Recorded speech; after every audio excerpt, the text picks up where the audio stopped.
بسم الله الرحمن الرحيم. وجعلني مباركا أينما كنت وأوصاني بالصلاة والزكاة ما دمت حيا. لا بد أن نكون مباركين أينما كنا في أي زمان وأي مكان، فالرجل المبارك منكم هو كالمطر مبارك أينما فديت مباركا صلى وصام لوجه الله واجتنب الحرام. جفا عنه الرقاد قديم ذنب فأرسل دمع مقلته سجاما. شبابا وأطفالا وزوجة وأبا وأما إلى أن تكون أيامنا مباركة. ولكن كيف يبدأ المسلم يومه المبارك في طاعة الله؟ أخي، تبدأ يوما جديدا مباركا ولو ليوم واحد، لعل الله أن يجعل أيامك بعد ذلك كلها مباركة. يا مسلمون، أرأيتم البركة من الله سبحانه وتعالى ونحن لا نعلم؟ من المبارك؟ صاحب الهمة العالية في الترفع عن سفاسف الأمور، الذي رفع بنفسه في سلم الرتب. ومن هي المباركة؟ هي تلك الفتاة المؤمنة التقية الصابرة الصائمة القانتة البارة. مباركة هي الذاكرة لله تعالى في كل أوقاتها. الفراغ سم قاتل وداء مهلك وعدو متربص. الفراغ مفسدة للعقل مهلكة للنفس متلفة للدين مصيدة للشيطان. الفراغ من رحمه تولد الضلال. فيا عجبا من يسمع كلام الله هذا ثم يضيع بركة عمره في غير طاعة الله. ولكننا سنندم يوم الحسرات، يوم الندامات. فيا من بات ينمو بالخطايا وعين الله ساهرة تراه. أما تخشى من الديان طردا بجرم دائما أبدا تراه. إنها صور ومشاهد يعجز الواحد منا أمامها أن يتصورها اليوم. صور للعالم المبارك والداعية المبارك، إنها صور وللفتاة المباركة والشاب المبارك، صور ومشاهد. ستشاهدونها الآن. وبعدها لندرك حقا أنهم قد ساروا في ركاب سفينة النجاة لا يركبها إلا من استغل أوقاته في طاعة الله. مشهد مبارك يدل على المسابقة إلى الخيرات. من أصبح منكم صائما، قال أبو بكر أنا. من تبع منكم اليوم جنازة، قال أبو بكر أنا. من أطعم منكم اليوم مسكين. قال أبو بكر أنا. يوم مبارك، أبو بكر الصديق يومه مبارك. قصص مبارك. إذا هجم الليل عليها قالت بخ بخ يا نفس قصص. يا عامر عليك بالجد والاجتهاد.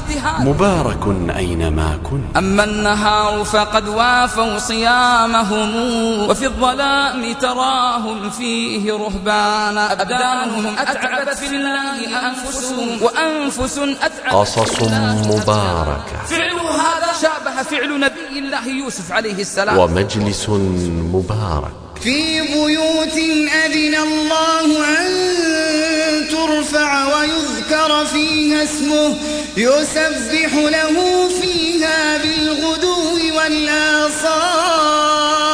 مجلس مبارك الذي تحفه الملائكة وتغشاه الرحمة وتتنزل عليهم السكينة ويذكرهم الله في الملأ الأعلى. مبارك أينما كنت. فيكفيك أخي أنك مبارك في يومك، ويكفيك أنك محبوب بتقربك إلى الله بالنوافل. فديت مباركا صلى وصام لوجه الله واجتنب الحرام. هيا بنا شبابا وأطفالا وزوجة وأبا وأما إلى أن تكون أيامنا مباركة. صهيل اليرموك وتسجيلات اليرموك بالمدينة النبوية تقدم مبارك أينما كنت، محاضرة لفضيلة الشيخ عبد الواحد ابن رجاء المغربي. إن الحمد لله نحمده ونستعينه ونستغفره ونستهديه ونعوذ بالله من شرور أنفسنا ومن سيئات أعمالنا. من يهده الله فلا مضل له ومن يضلل فلا هادي له. وأشهد أن لا إله إلا الله وحده لا شريك له، وأشهد أن محمدا عبده ورسوله. بلغ الرسالة وأدى الأمانة ونصح الأمة وجاهد في الله حق جهاده حتى أتاه اليقين. تركنا على المحجة البيضاء ليلها كنهارها لا يزيغ عنها إلا هالك. فصلوات ربي وسلامه عليه وعلى آل بيته الطيبين الطاهرين وعلى من تبعهم بإحسان إلى يوم الدين. ثم أما بعد، أيها الأحبة في الله، السلام عليكم ورحمة الله وبركاته. وحياكم الله وبياكم في هذا المجلس المبارك الذي تحفكم فيه الملائكة وتغشاكم فيه الرحمة وتتنزل عليكم الملائكة ويذكركم الله في من عنده. حياكم الله أيها الأحباب في هذا المجلس المبارك الذي فائدته وثمرته أن يقول الله لمن حضر فيه في نهاية المجلس: قوموا مغفورا لكم قد بدلت سيئاتكم حسنات. فما أحلاه من مجلس يوم أن يقال للعبد يوم القيامة جلست يا عبدي في ذاك المكان في يوم كذا في محاضرة كذا وقد غفرت لك يا عبدي بذاك المجلس. فأيها الأحباب، لا شك أننا كلنا ننشد البركة في كل أمور حياتنا أينما كنا، كما قال عيسى عليه السلام بقوله تعالى: قال إني عبد الله آتاني الكتاب وجعلني نبيا وجعلني مباركا أينما كنت وأوصاني بالصلاة والزكاة ما دمت حيا. قال السعدي رحمه الله في تفسيره لمعنى قوله وجعلني مباركا أينما كنت، قال رحمه الله في أي مكان وأي زمان، فالبركة جعلها الله في تعليم الخير والدعوة إليه والنهي عن الشر والدعوة إلى الله في أقواله وأفعاله، فكل من جالسه واجتمع به نالته بركته وسعد به مصاحبة. انتهى كلامه رحمه الله.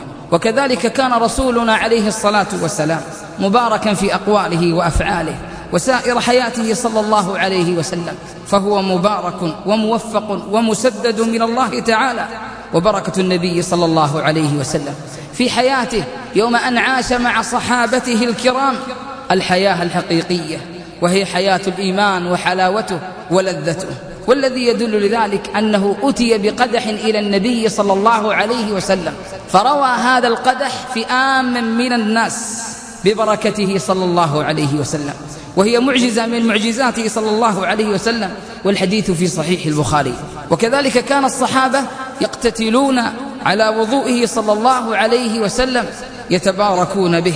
ومع هذه البركة كان الصحابة يعظمون أقواله وأفعاله فيأخذون بها ولا يترددون في أي شيء أبدا. أما بعد موته فبركته صلى الله عليه وسلم لمن أخذ بسنته وسار على طريقته وسار على الصراط المستقيم واقتفى سيرته واهتدى بهديه صلى الله عليه وسلم، فمن فعل ذلك فهو رجل مبارك. أيها الأحباب، البركة مهمة ولكن بضوابطها الشرعية ولا تخرج عن نصوص الشرع، فمن ادعى البركة بدون دليل فادعاؤه باطل. فالقرآن مبارك كما قال تعالى: كتاب أنزلناه إليك مبارك ليدبروا آياته وليتذكر أولو الألباب. فلا يكون القرآن مبارك إلا بالعمل والتطبيق لما فيه، وإلا فلا. ومكة مباركة كما قال تعالى: إن أول بيت وضع للناس للذي ببكة مباركا وهدى للعالمين. فالصلاة فيه والطواف والذكر وسائر أنواع العبادات الشرعية مباركة، وكذلك الرزق. والمدينة كذلك مباركة كما قال الرسول صلى الله عليه وسلم في دعائه: اللهم اجعل بالمدينة ضعفي ما جعلت بمكة من البركة. صحيح البخاري. قال ابن حجر: أي من بركة الدنيا. وكذلك ماء زمزم مبارك، فهو مبارك بدعوة النبي صلى الله عليه وسلم، فهو طعام طعم وشفاء سقم لمن نوى واعتقد فيه الخير، فهو لما شرب فيه ولما شرب له كما قال النبي صلى الله عليه وسلم. ولو نظرنا للأحاديث والنصوص لوجدنا الكثير من النصوص التي تدل على البركة، ولكن حسبنا ما ذكرنا. والمهم أن البركة مطلب مهم ولكن بضوابطه الشرعية، وليس ادعاء يدعيه كل إنسان كمن يدعي البركة في فضلة مائه وفي كلامه والسلام على يديه والعياذ بالله بدون دليل شرعي، فهذا من البدع والمحدثات التي لا أصل لها في الشرع. أيها الأحباب، لا بد أن نكون مباركين أينما كنا في أي زمان وأي مكان، فالرجل المبارك منكم هو كالمطر أينما وقع في الأرض المجدبة أصاب بها خيرا. الرجل المبارك هو ذاك الرجل المستغل لأوقاته ودقائقه في طاعة الله، لا يضيع الفرصة في اللهو واللعب والخسران، بل يستغل كل دقيقة طاعة للرحمن. والشاب المبارك هو ذاك الشاب صاحب الهمة العالية في الترفع عن سفاسف الأمور، هو ذاك الشاب الذي رفع بنفسه في سلم الرتب وطلب العلم من الكتب وأخذ العلم من العلماء النجب. وكما أن هناك شاب مبارك فهناك فتاة مباركة، فالفتاة المباركة هي تلك الفتاة المؤمنة التقية الصابرة الصائمة القانتة البارة، هي تلك الفتاة المعتزة بدينها وحجابها وبحيائها وحشمتها ووقارها لله تعالى، هي الذاكرة لله تعالى في كل أوقاتها. والعالم المبارك هو ذاك العالم الذي يفتح صدره لطلابه يأخذون منه العلم برحابة صدر وبنور من الله وبصدق وإخلاص ومتابعة للكتاب والسنة، وليس من الهوى والشهرة وإثارة الفتن والعياذ بالله.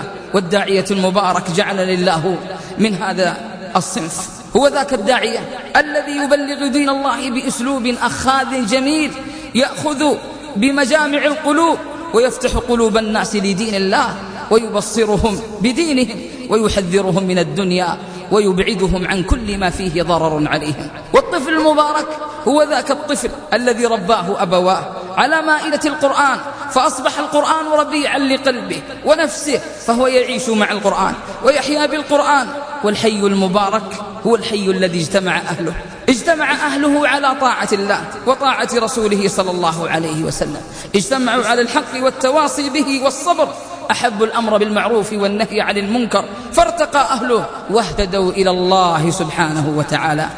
والزواج المبارك هو الزواج الذي ارتبط فيه الزوجان منذ أول ليلة على الإيمان ومحبة الرحمن ومخالفة الهوى والعصيان، لا الزواج الذي فيه العصيان لله تعالى من أول ليلة والعياذ بالله.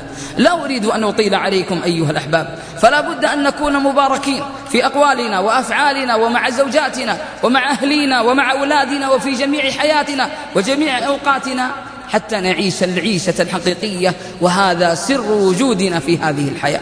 يا أيها الحي الذي هو ميت أفنيت عمرك في التعلل والمنى، أما المشيب فقد كساك رداؤه وابتز عن كتفيك أردية الصبا، ولقد مضى القرن الذين عهدتهم لسبيلهم ولتلحقن بمن مضى، ولقلما تبقى فكن متوقعا ولقلما يصفو سرورك إن صفى، وهي السبيل فخذ لنفسك عدة فكأن يومك عن قليل قد أتى. أيها الأحباب، نحن والله نختلف عن اليهود اختلافا كاملا، فاليهود يتمنون أن تكون حياتهم ليس فيها موت رغبة في ملذات الدنيا. قال الله تعالى حاكيا عنه: ولتجدنهم أحرص الناس على حياة ومن الذين أشركوا يود أحدهم لو يعمر 1000 سنة وما هو بمزحزحه من العذاب أن يعمر والله بصير بما يعملون. أما المسلم على خلاف اليهود والكفار فيحرص على حياته ليزداد فيها حسنات وقربا من الله، لذلك إذا رأى المسلم حاله كذلك دعا الله أن يطيل عمره في طاعته. والدليل لذلك أن رجلا أتى للنبي صلى الله عليه وسلم فقال: يا رسول الله، أي الناس خير؟ قال: من طال عمره وحسن عمله. قال: فأي الناس شر؟ قال: من طال عمره وساء عمله.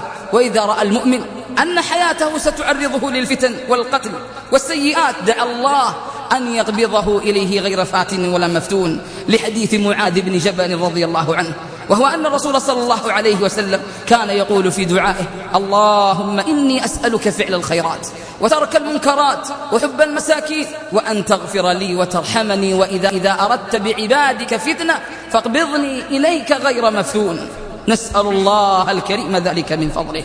يا من يسر بنفسه وشبابه أنا سررت وأنت في خلس الردى، يا من أقام وقد مضى إخوانه ما أنت إلا واحد ممن مضى. أنسيت أن تدعى وأنت مجرح ما إن تفيق ولا تجاوب من دعا، أما خطاك إلى العمى فسريعة وإلى الهدى فأراك منقبض الخطى. أيها الأحباب، إني تأملت الأحاديث الواردة من النبي صلى الله عليه وسلم في معنى يوم مبارك فما وجدت إلا حديثا واحدا يدل على أن العمر يكون مباركا فيه. حديث مبارك من أخذ به سار على الهداية، من أخذ به وطبقه اجتمعت فيه الصفات الخير كلها.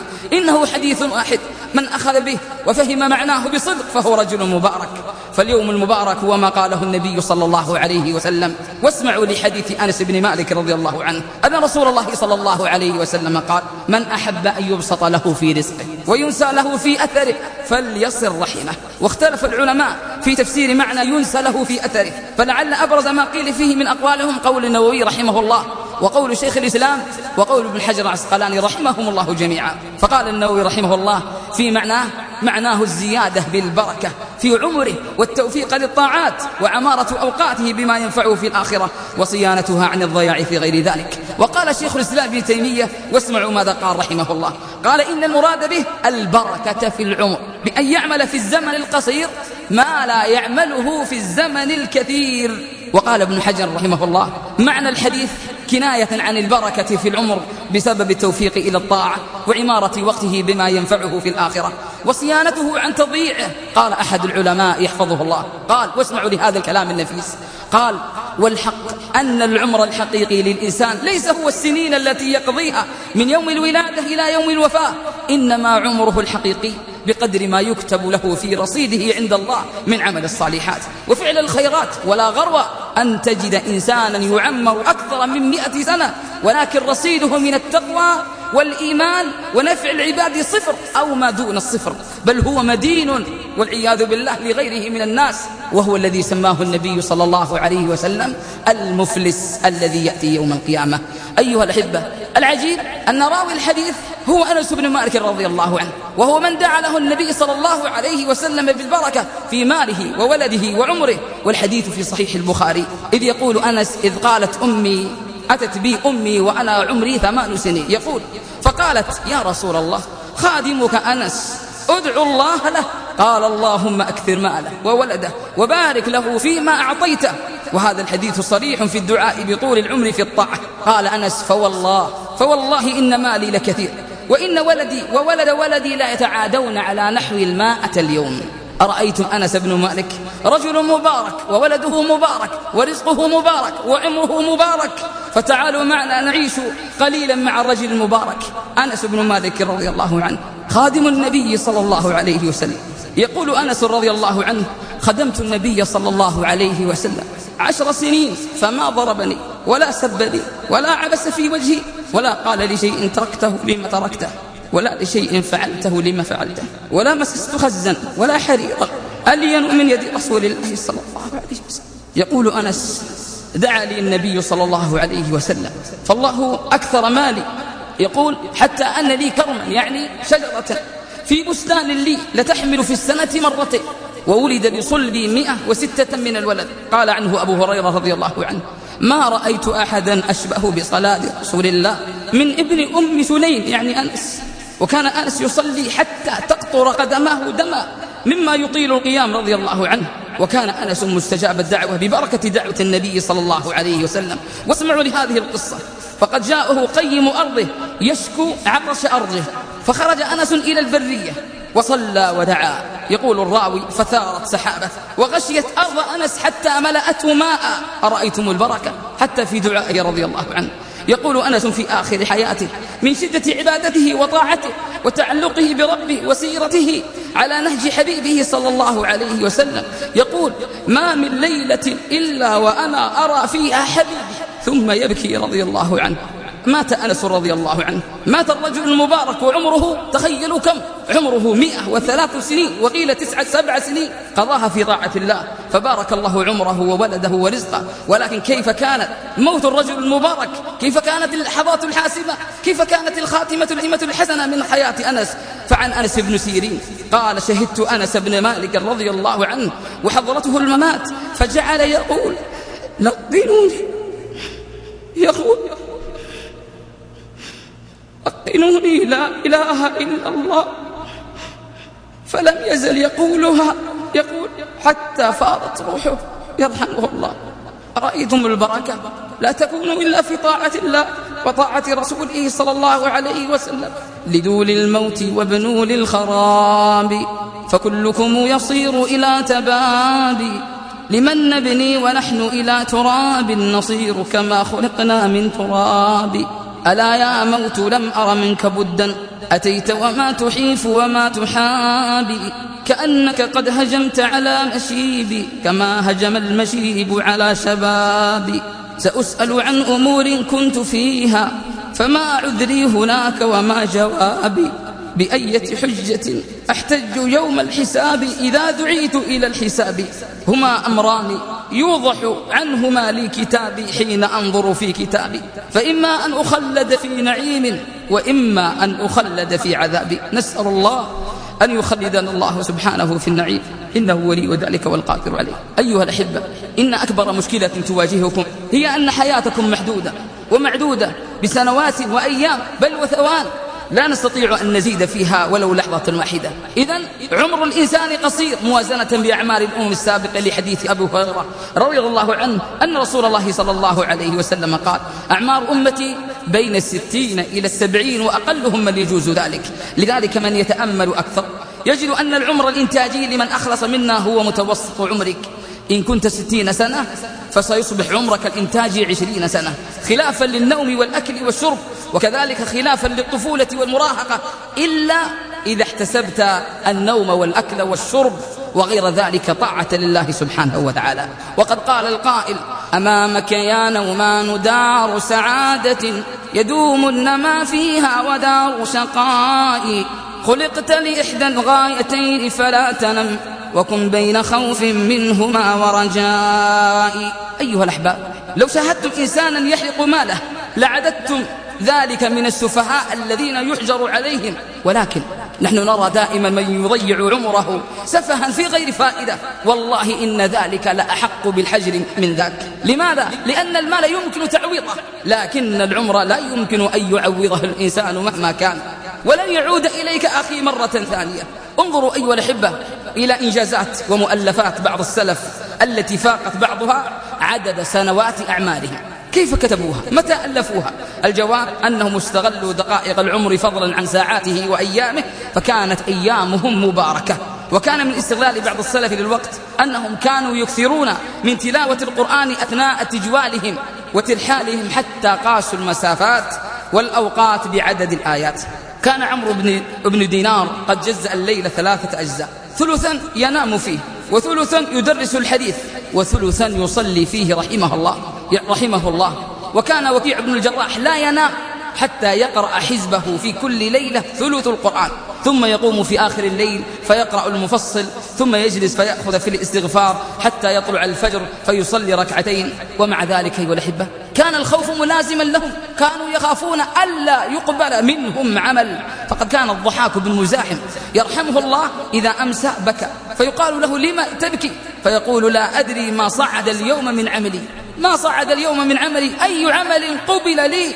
قال أحمد بن مسلمة النيسابوري كان هناد بن السري كثير البكاء، فرغ يوما فتوضأ وجاء إلى المسجد فصلى. اسمعوا أيها الأحبة، اسمعوا هذا الرجل المبارك كيف كان وقته وكيف كان يقضيه. يقول فصلى إلى الزوال وأنا معه في المسجد، ثم رجع إلى منزله فتوضأ وجاء فصلى الظهر بنا، ثم قام على رجليه يصلي إلى العصر ويرفع صوته بالقرآن ويبكي، ثم يكون حاله من القراءة والصلاة والذكر إلى المغرب. فقلت لبعض جيرانه ما أصبره على العبادة؟ فقال هذه عبادته بالنهار منذ 70 سنة، فكيف لو رأيت عبادته بالليل؟ كيف لو رأيت عبادته بالليل؟ ماذا نقول لأنفسنا أيها الأحبة؟ ما هي قراءتنا؟ ما هي صلاتنا؟ كيف عبادتنا؟ كيف ذكرنا؟ فأين نحن أيها الأحبة من هؤلاء؟ أين نحن من هؤلاء؟ حالنا اليوم تبدلت وأمورنا تغيرت، هناك عزم وهمة، ولكن وراء الدنيا خوف على فواتها وسعي لإدراكها، أما الآخرة فلا ينظر لها بعين، ولو نظر إليها فالعمل قليل وبكسل وخمول والعياذ بالله.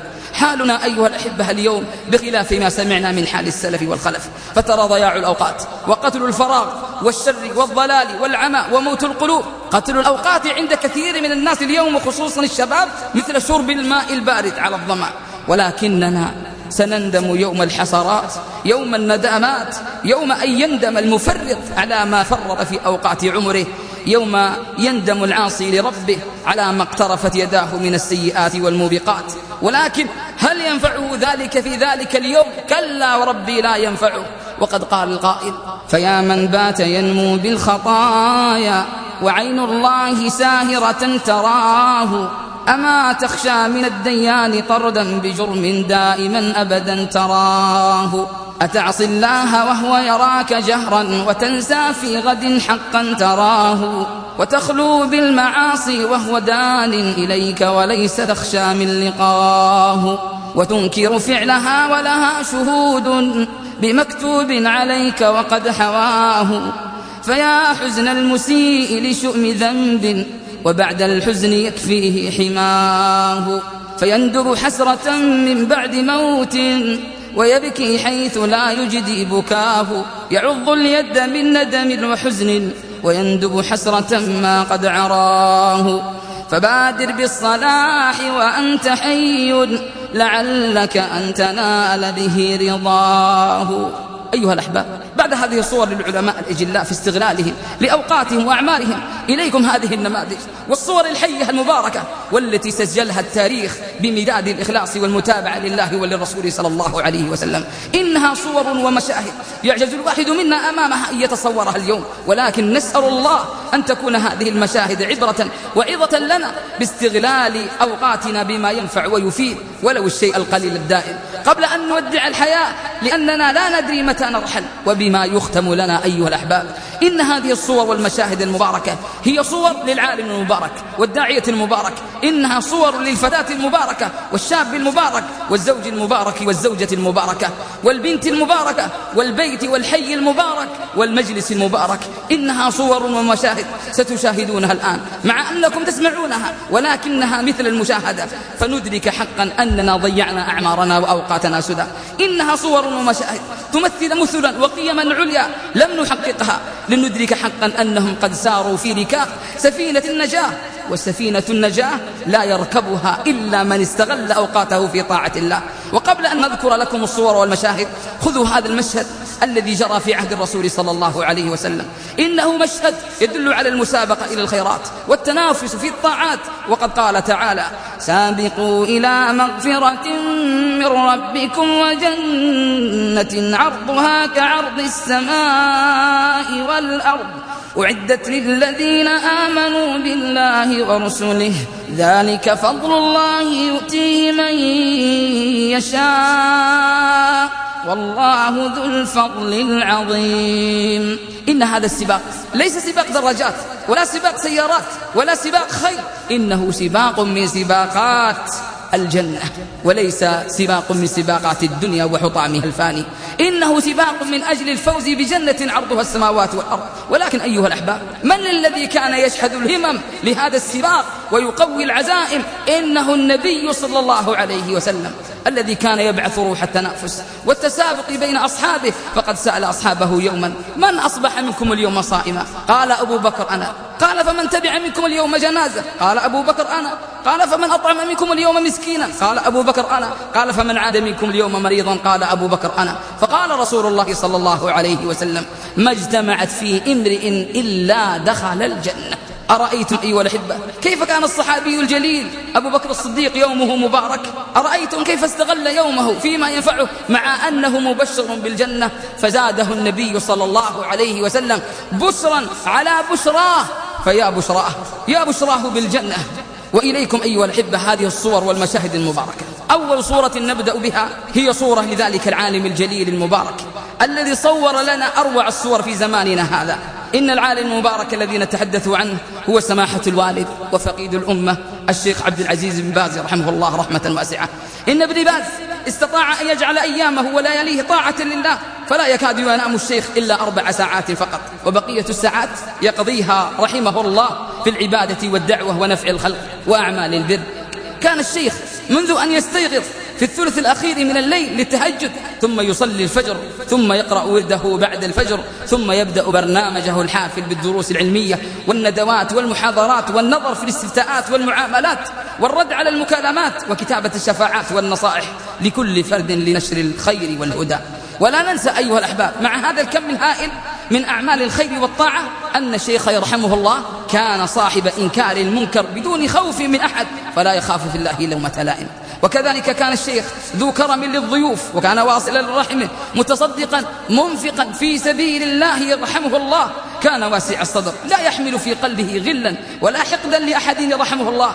فلا يكاد يضيع لحظة من عمره في غير طاعة الله، من ذكر وتسبيح وتهليل، حتى وهو في السيارة، حتى أنه تقرأ عليه المعاملات وبعض الكتب والرسائل، حتى ختم عليه بعض الكتب وهو في السيارة، كما ذكر ذلك ابنه أحمد يحفظه الله. ولي أيها الأحبة مع الشيخ وقفة مشرفة، حيث أنني دخلت عليه قبل 10 سنين في مكتبه في مكة أستفتيه في مسألة مهمة، فوجدت عنده أناس مثلي ورأيت عجبا من الشيخ، لا يكاد شيخ يهدأ من التسبيح والتهليل مع الأسئلة التي تلقى عليه. هكذا كان ديدنه يرحمه الله، ظل على هذا الدرب زمانا حتى أدركته المنية وهو على الخير والهدى والطاعة، فمات الشيخ يرحمه الله وما مات علمه، مات الشيخ وما ماتت شمائله، مات الشيخ يرحمه الله وبقي ذكره نورا نستضيء به في حياتنا إذا أدركنا الوهن والكسل والخمول، فرحمة الله على ابن باز وجمعنا به في جنات عدن، إنه ولي ذلك والقادر عليه. رحلت وكلنا والله راحل، رحلت وحبكم في القلب نازل، وداعا أيها الشيخ المسجى قبيل البيض في حلل الفضائل، وداعا والقلوب لها ضجيج من الأحزان عنك أبيت سائل، فمن لذوي البصائر كابن باز بلا بصر يبلغها المنازل، فكم علم زرعت به فأمسى له في قلب طالبه سنابل، هنا الحلقات بالرحمات تغشى فذا يصغي إليك وذاك سائل، سيذكرك الزمان وكيف ينسى سجلا سطرته يد الشمائل، عسى بعد مماتك أن تلاقي بجنة ربنا خير المنازل. هذه صورة أيها الأحبة من صور الهمة العالية في استغلال الأوقات في طاعة الله، في طاعة الله سبحانه وتعالى. وهناك صور قديمة كثيرة جدا، فكلهم كانوا يعرفون سر وجوده من هذه الحياة فأدركوه هم ونحن ضيعناه والعياذ بالله. الصورة الثانية من صور البركة هي صورة عايشتها بنفسي مع أخ لي داعية مبارك، إنها والله صورة حقيقية، مع أن الصور المشابهة لها كثير من بعض الدعاة وفقهم الله لكل خير. إن هذا الداعية المبارك كان بحق مبارك في وقته، لا يكاد يضيع وقته إلا في الأمر المعروف والنهي عن المنكر. إنه رجل مبارك في الدعوة إلى الله، يذهب إلى ذاك الشيخ فيدعوه لإلقاء محاضرة، ويذهب لذلك الشيخ فيدعوه إلى زيارة بعض الشباب لهدايتهم إلى الله، ويذهب إلى ذلك التاجر فيدعوه إلى الإنفاق في سبيل الله وعلى وجوه الخير. إنه رجل همته وعزمه كل عام إقامة المخيمات الشبابية، المخيمات التي فيها الخير للناس يدعو إليها جمع من الدعاة والعلماء لإقامة الندوات والمحاضرات. زرت أخي المبارك في مكتبه فوجدت مكتبه شعلة من نشاط في الدعوة إلى الله، لا يكاد جواله يهدأ من الاتصالات في الخير. ورأيت عجبا في مكتبه، فرأيت مكتبه مكتب دعوة ومع ذلك جعله مكتب إنفاق في وجوه الخير. فتلك أسرة مكلومة فقد زوجها تحتاج مالا فأعطاهم، وتلك أسرة فقيرة تحتاج مالا فأعطاهم، وكلها محتاجة إلى المال وصاحبنا متكفل بذلك. إنه داعية مبارك بذل وقته في الدعوة إلى الله وفي الإنفاق في سبيل الله. إنه داعية عرف بصدق قول الله سبحانه وتعالى وعمل به، وهو قوله ولتكن منكم أمة يدعون إلى الخير ويأمرون بالمعروف وينهون عن المنكر وأولئك هم المفلحون. عرفتم خبر الداعية وقصته؟ ماذا عسانا أن نعمل بعد هذه القصة؟ ماذا نريد أن نعمل في الدعوة؟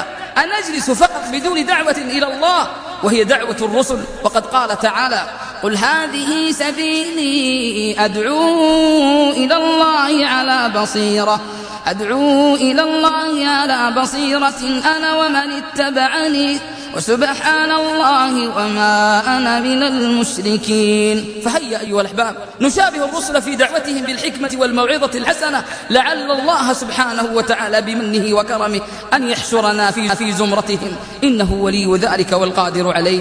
الصورة الثالثة من صور البركة هي صورة للمرأة المباركة، إنها صورة ذكرها ابن الجوزي رحمه الله في كتاب صفوة الصفوة، وهذا الكتاب الذي جمع مشاهد للسلف والخلف الذين كانت أيامهم ولياليهم طاعة لله. إن هذه الصورة هي صورة للمرأة العابدة، كيف تكون عبادتها لربها؟ هذه المرأة المباركة هي، واسمعوا، إنها منيفة بنت أبي طارق. قال مسمع ابن عاصم المسمعي كانت بالبحرين امرأة عابدة يقال لها منيفة، فكانت إذا هجم الليل عليها قالت بخ بخ يا نفس قد جاء سرور المؤمن فتتحزم وتلبس وتقوم إلى محرابها فكأنها الجذع القائم حتى تصبح، فإذا أصبحت وأمكنت الصلاة فإنما هي في صلاة حتى ينادى بالعصر، فإذا صلت العصر هجعت إلى غروب الشمس، هذا دأبها. فقيل لها لو جعلت هذه النومة في الليل كان أهدأ لبدنك، فقالت لا والله لا أنام في ظلمة الليل ما دمت في الدنيا. قال أبو سيار حدثني عامر بن مليك البحراني عن أمه قالت الأم بت ذات ليلة عند منيفة ابنة أبي طارق فما زادت على هذه الآية من أول الليل إلى آخره ترددها وتبكي رحمها الله، وهي قوله سبحانه وتعالى وكيف تكفرون وأنتم تتلى عليكم آيات الله وفيكم رسوله ومن يعتصم بالله فقد هدي إلى صراط مستقيم. قال أبو سفيان حدثني رجل من أهلها قال مكثت منيفة على هذه الحال من العبادة لله 40 سنة ثم ماتت رحمها الله، فرآها رجل من الصالحين يقال له عامر بن مليك قال رأيت منيفة بعد موتها في منامي، فقلت يا منيفة ما حال الناس هناك؟ فأقبلت علي وقالت عن أي حال تسأل؟ الدار واحدة لأهل الطاعة يتعالون فيها بالأعمال ولا تسأل عن حال أهل النار. قال فبكيت والله من قولها لا تسأل عن حال أهل النار، ثم وليت فأتبعتني صوتا يا عامر يا عامر عليك بالجد والاجتهاد لعلك أن تجري في مساعي السابقين غدا. أسمعتم الحياة المباركة عند هذه المرأة وخوفها من خالقها وخشيتها له سبحانه وتعالى. وقد قال ابن مسعود رضي الله عنه واسمعوا لهذا الكلام النفيس ابن مسعود قال ألا إن الله يضحك إلى رجلين، رجل قام ليلة باردة من فراشه ولحافه ودثاره فتوضأ ثم قام إلى الصلاة فيقول الله عز وجل ما حمل عبدي هذا على ما صنع؟ فيقولون ربنا رجاء ما عندك وشفقة مما عندك، فيقول فإني قد أعطيته ما رجا وأمنته مما يخاف.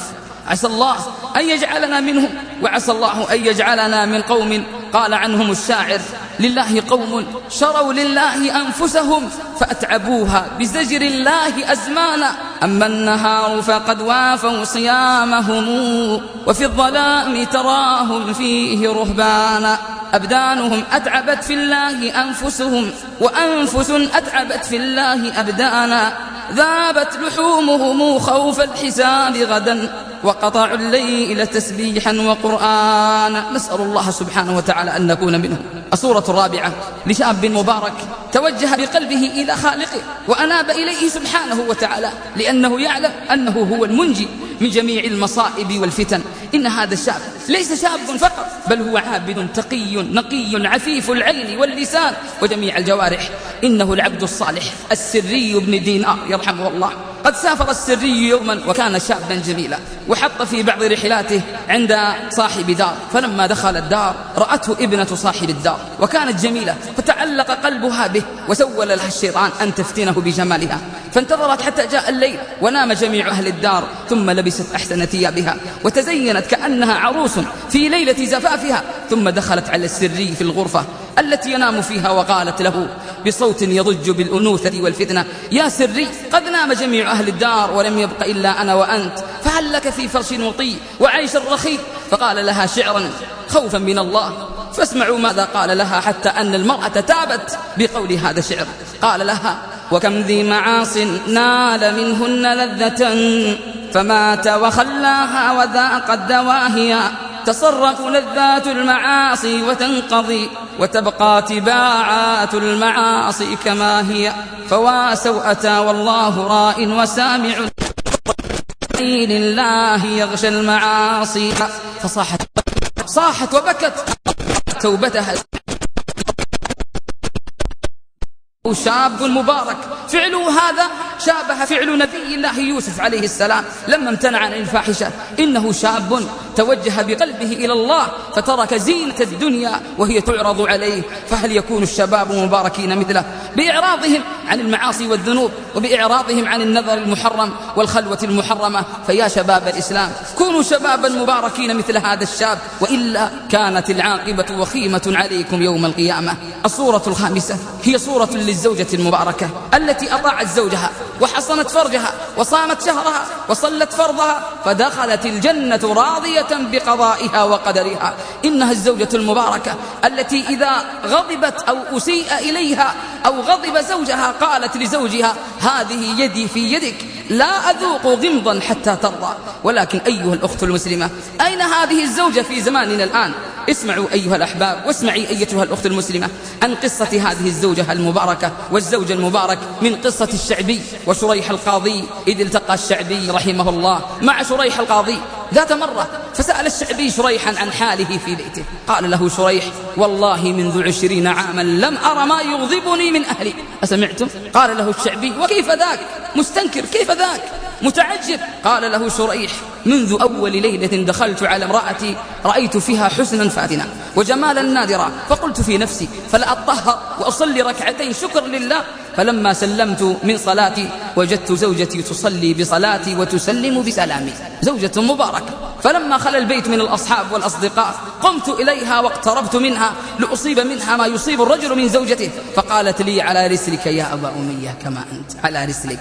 ثم قالت: الحمد لله أحمده وأستعينه وأصلي على محمد وآله، إني امرأة غريبة عنك لا علم لي بأخلاقك، فبين لي ما تحب أن آتيه فآتيه وما تكره فأتركه. ثم قالت: إنه كان في قومك من تتزوجه من نسائكم، وفي قومي من الرجال من هو كفء لي، ولكن إذا قضى الله أمرا كان مفعولا وقد ملكت فاصنع ما أمرك الله به، إمساك بمعروف أو تسريح بإحسان. أقول قولي هذا وأستغفر الله لي ولك. خطبة. قال شريح: فأحوجتني والله يا شعبي إلى الخطبة في ذلك الموضع، فقلت: الحمد لله أحمده وأستعينه وأصلي على النبي وآله وأسلم، وبعد فإنك قلت كلاما إن ثبت عليك يكن حظك، يعني يكن خيرا لك، وإن تدعيه يكن حجة عليك. ثم قال: وإني أحب كذا وكذا وكذا وأكره كذا وكذا وكذا، وما رأيت من حسنة فانشريها وما رأيت من سيئة فاستريها. فقالت لي: كيف محبتك لزيارة أهلي؟ فقلت: ما أحب أن يملني أصهاري، يعني يكثر الزيارة علي.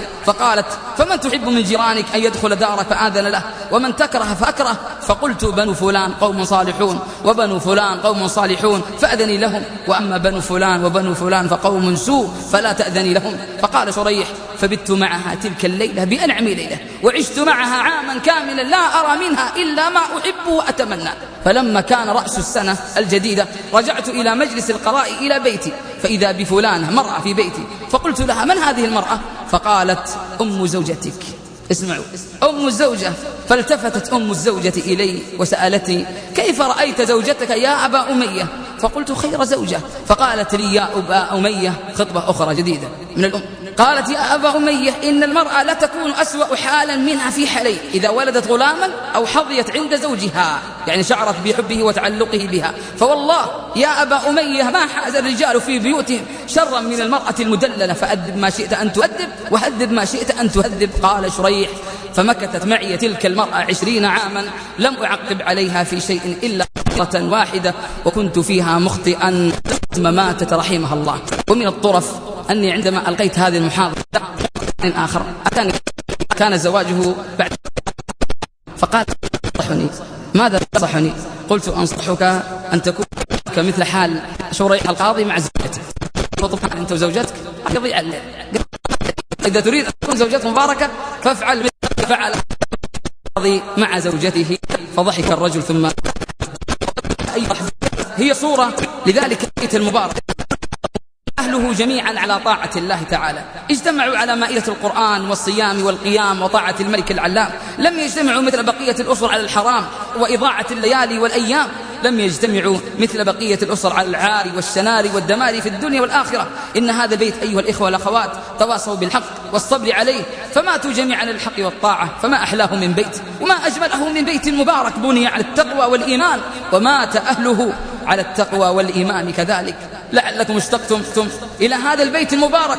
لقد ذكر ابن الجوزي رحمه الله في كتابه صفوة الصفوة ذلك البيت المبارك من حياة الأمة الصالحة هنيدة يرحمه الله. فقد كانت الأمة الصالحة هنيدة رحمه الله إذا مضى ثلث الليل أو نصفه أيقظت زوجها وأولادها ومواليها لقيام الليل، وكانت تقول لهم: قوموا فتوضؤوا وصلوا فستغتبطون، أي ستفرحون بكلام هذا. فكانوا يقومون ويصلون، وكان هذا دأبها وعادتها حتى ماتت يرحمه الله. فلما ماتت رأى زوجها في المنام قائلا يقول له: إن كنت تحب أن تتزوجها هناك فاخلفها في أهلها بمثل فعلها. فكان زوجها يفعل مثل ما كانت تفعل في الليل، وظل على هذا الحال حتى وفاه الأجل ومات. فرأى ابنها الأكبر قائلا يقول له في المنام: إن كنت تحب أن تلحق بدرجة أبويك في الجنة فاخلفهما في أهلهما بمثل عملهما. فكان الابن الأكبر يصنع كصنيع أمه وأبيه بالليل، ولم يزل كذلك حتى مات يرحمه الله. فكان الناس يسمون أهل ذلك البيت وتلك الدار دار القوامين، لأنهم اجتمعوا على الطاعة والإيمان وماتوا على الطاعة والإيمان لله سبحانه وتعالى. وإني لا أعلم أيها الأحبة بيت من بيوتات مكة قد ذكره لي أحد المشايخ، مثل هذا البيت أفراد أهله زوجة وزوجا وأولادا كلهم حفظة لكتاب الله، كلهم من أهل القيام والصيام والذكر والطاعة للملك العلام. فهل تكون بيوتنا أيها الأحباب مثل هذه البيوت؟ ولا تزال بعض البيوت في هذا الزمان بخير وطاعة، فإننا بحاجة أيها الإخوة والأخوات لتكون بيوتنا بيوت طاعة وتقوى لله تعالى. إننا بحاجة إلى أن نزيل كل أسباب الضياع لأولادنا وبناتنا وزوجاتنا وأهلينا. وقد قال القائل: بيوت الصالحين لها دوي بذكر الله رب العالمين، لها نور من التوفيق عال كأن شعاعه من طور سينا. الصورة السابعة من صور البركة هو مشهد لذلك المجلس المبارك الذي تحفه الملائكة وتغشاه الرحمة وتتنزل عليهم السكينة ويذكرهم الله في الملأ الأعلى. نسأل الله أيها الأحباب أن يكون مجلسنا كذلك. إنه ذلك المجلس الذين نالوا أصحابه البشرى من الله إذ يقول لهم: وجبت محبتي للمتجالسين فيها. إنه ذلك المجلس الذي قال الله لهم في نهاية مجلسهم: قوموا مغفورا لكم قد بدلت سيئاتكم حسنات. نسأل الله أن تبدل سيئاتنا حسنات، إنه ولي ذلك والقادر عليه. ما أعظمها من ثمرات وفوائد لا تستحق ولا يستحقها أي إنسان إلا لمن حضر هذا المجلس المبارك الذي أقيم على الخير والدعوة إلى الله بصدق وإخلاص. إن هذا المجلس المبارك أيها الأحبة ذكره لي أحد المشايخ الفضلاء، إنه فضيلة الشيخ عبد الله بن محمد الأمين الشنقيطي ابن صاحب أضواء البيان. فقد كنا في مجلس في المدينة قبل 10 سنين من الآن، كنا في مجلس مبارك لا يدار فيه إلا العلم والذكر والموعظة الحسنة. ذكر لي يحفظه الله عن قصة لمجلس بالمدينة المنورة له 40 عاما لم ينقطع أبدا، يحضره العلماء وطلاب العلم يتدارسون فيه كتب أهل العلم. إن هذا المجلس درس فيه كتب الصحاح والمسانيد حفظا وشرحا لها، وقد أعيد قراءتها وشرحها مرات.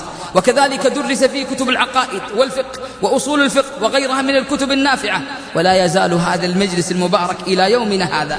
أرأيتم أيها الأحباب، أرأيتم كيف كان أصحاب هذا المجلس المبارك مباركين في أعمارهم؟ إن قصة هذا المجلس لتحيي عزائمنا وهممنا أن تكون مجالسنا مثل هذه المجالس بعيدة عن الفتن والشرور والآثام. تأملوا الفرق بين هذا المجلس المبارك وبين مجالس أخرى يدار فيها الغيبة والنميمة وأكل لحوم الناس وفاحش القول والعياذ بالله. والله فرق كبير بين من يدار فيه العلم والذكر والدعوة إلى الله وبين مجلس والعياذ بالله لا يحصل صاحبه إلا اللعنة والغضب من الله سبحانه وتعالى. نسأل الله السلامة والعافية. أيها الأحبة في الله، بعد هذه الصور والمشاهد المباركة التي سمعتموها، أما آل لنا أن ننظر إلى أعمال أولئك القوم فنعمل مثلهم حتى تتحقق لنا البركة في أعمارنا وأولادنا وزوجاتنا وأرزاقنا؟ أما آل لنا أن نتبع سيرهم ونقتفي أثرهم في أقوالهم وأعمالهم؟ فهو والله أحرى وأولى أن نأخذ به، لأن فيه البركة في كل مكان وزمان. أما رأيتم أيها الأحباب أحوال تلك الصور والمشاهد فعلمتم لماذا خلد الله ذكرهم بعد موتهم؟ وعلمنا أنهم التزموا الصراط المستقيم الذي نهجه الله لنا فأوصلهم إلى التقوى، كما قال تعالى: وأن هذا صراطي مستقيما فاتبعوه ولا تتبعوا السبل فتفرق بكم عن سبيله ذلكم وصاكم به لعلكم تتقون.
عبادة مباركة ومضاعفة من صلاة وغيرها.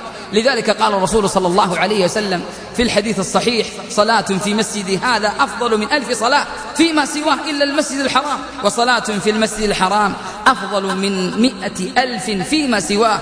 أما يكفيك أخي وأختي أن تصلي ركعتين في المسجد فتعدل بذلك 200,000 ركعة؟ لا تستطيع أن تصليها في بلدك أو في بلد آخر فيه المجون والخلاعة. أبعد هذا الكم الهائل من البركة في الصلاة تذهب بنفسك في الإجازة أنت وأولادك وزوجتك إلى بلاد العهر وبلاد الإباحية والخلاء التي تسلب فيها الدين والعقيدة من النفوس. وإن لم يتيسر لك الصلاة في الديار المقدسة فحافظ على الصلاة جماعة في مسجدك حتى تكسب 27 درجة، وكذلك النوافل حتى تستطيع بذلك أن تكون وليا من أولياء الله الذين قال الله عنهم في الحديث القدسي: وما يزال عبدي يتقرب إلي بالنوافل حتى أحبه. فيكفيك أخي أنك مبارك في يومك، ويكفيك أنك محبوب بتقربك إلى الله بالنوافل. أيها الإخوة والأخوات، إن الأعمال التي تطيل الأعمار وتبارك فيه كثيرة، ولا نستطيع أن نحصرها الآن إلا بقول واحد: أن كل ما أمر الله به من الخير والهدى والصلاح فعمله الإنسان ففيه البركة، وما نهى عنه ففيه الشر والضرر. ودعوة صريحة لكل إنسان منا ولكل امرأة وفتاة ولكل شاب أن ينظر إلى الأعمال التي تقربه من الله فيعمل بها ليزداد قربا من الله، وينظر إلى المحرمات فيتجنبها ليزداد كذلك قربا من الله. إنها دعوة مباركة، فهل من مجيب لها؟ إنها دعوة مباركة حتى نكون مباركين أينما كنا، وحتى نفديك يا أخي المبارك بأرواحنا. اسمع ماذا قال الشاعر عنك: فديت مباركا صلى وصام لوجه الله واجتنب الحرام، جفا عنه الرقاد قديم ذنب فأرسل دمع مقلته سجاما، وردد في الدجى أنات قلب على نهج الشريعة استقام، يناجي ربه والليل ساج ينير بصوته الباكي الظلاما، إذا هام الخلي بحب ليلى وصفق بالصبابة واستهام، تراه يهيم بالفردوس شوقا فيدفعه الجوى ألا ينام، وإن ولت مطاياه ستبقى مآثره إلى يوم القيامة، لمثل رحيله تبكي البواكي له منا التحية والسلام. نعم، له منا التحية والسلام. أيها الإخوة والأخوات، هيا بنا إلى يوم مبارك، هيا بنا شبابا وأطفالا وزوجة وأبا وأما إلى أن تكون أيامنا مباركة في إجازتنا وفي أعمارنا كلها، إلى أن يدركنا الموت ونحن على ذلك. هيا بنا إلى أن يكون يومنا مليء بالطاعة والخير والبركة والفلاح والصلاح. ولكن كيف يبدأ المسلم يومه المبارك في طاعة الله؟ اسمعوا، يبدأ المسلم يومه بالاستعداد له، والاستعداد له يكون قبل النوم كل يوم. فأولا، ومن معه قلم يكتب، فأولا يستحضر آداب النوم، أذكار الصباح والمساء، والنية الصادقة لقيام الليل والاستيقاظ لصلاة الفجر، لعلمنا بأن هذه الأذكار معينة ومباركة وسببا لقيام الليل، وهي مانعة وحافظة للإنسان من كل الشرور، وخصوصا شر الشيطان ومكائده على الإنسان بإغوائه. فيبدأ الإنسان يومه بالذكر، فيكون الذكر مبارك كل يومه. ثانيا، أن ينام الإنسان منا سليم القلب. لجميع المسلمين لا ينام وفي قلبه غلا وحقدا لأحد، لعلمه بأن الجنة لا يدخلها إلا من أتى الله بقلب سليم. فسلامة القلب مطلب مهم لبركة اليوم.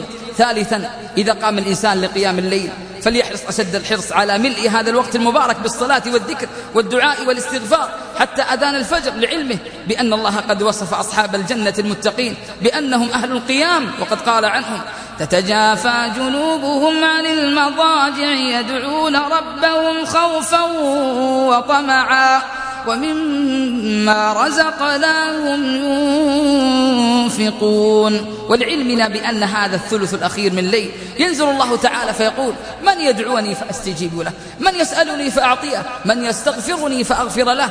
بهذه الأمور أخي تبدأ يومك المبارك، تبدأ يوما جديدا مباركا ولو ليوم واحد، لعل الله أن يجعل أيامك بعد ذلك كلها مباركة. ثم بعد حضورك لصلاة الصبح جماعة في المسجد، اعلم أنك قد صليت الليل كله كما قال النبي صلى الله عليه وسلم وإن لم تقل، فهذا فضل وبركة من الله تعالى لك أخي ولك أختي المسلمة. وقد قال الرسول صلى الله عليه وسلم: لو يعلمون ما في التهجير يعني التبكير لاستبقوا إليه. ثم أخي حاول أن تحافظ بين الأذان والإقامة على الدعاء والاستغفار، لأن الملائكة لا تزال تدعو لصاحبها حتى تقام الصلاة فتقول: اللهم اغفر له، اللهم ارحمه، اللهم اغفر له، اللهم ارحمه. أرأيتم البركة من الله سبحانه وتعالى ونحن لا نعلم. ثم من الأمور المباركة ليومك أخي في الإجازة وغيرها الجلوس في المسجد حتى ترتفع الشمس، ثم تصلي ركعتين فتحصل على ثواب حجة وعمرة تامة. وبعض الناس يقول: أنا عندي أشغال. نحن نقول له: أنت في إجازة فاستغل هذا الوقت، أنت في إجازة استغلها. إن كان عندك شغل فاذهب لا تجلس. فكان النبي صلى الله عليه وسلم أسوة به، كان يجلس في مصلاه حتى تطلع الشمس. وهو من؟ وهو القائد الذي عنده من الأعمال والأمور ما ليس عندنا أيها الأحباب. وقد قال الرسول صلى الله عليه وسلم في هذا الوقت، قال: اللهم بارك لأمتي في بكورها. فهل تحرم أخي البركة وهل نحرم البركة في بكورنا بنومنا وتركنا لصلاة الفجر؟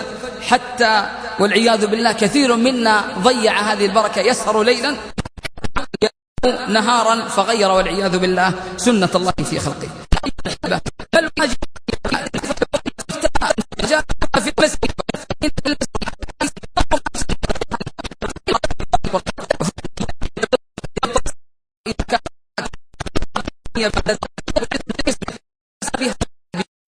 تستحق حتى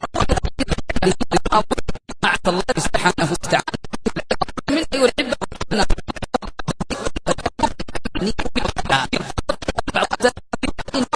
لا أحتسب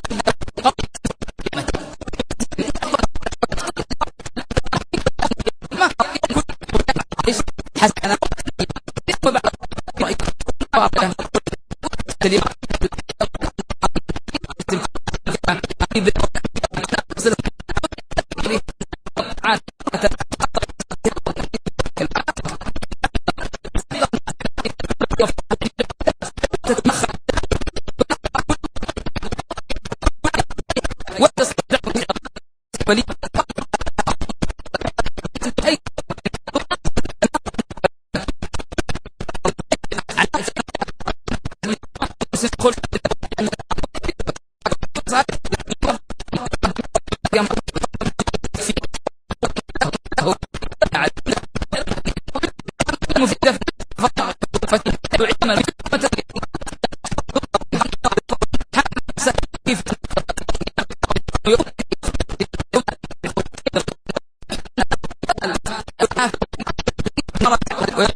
جو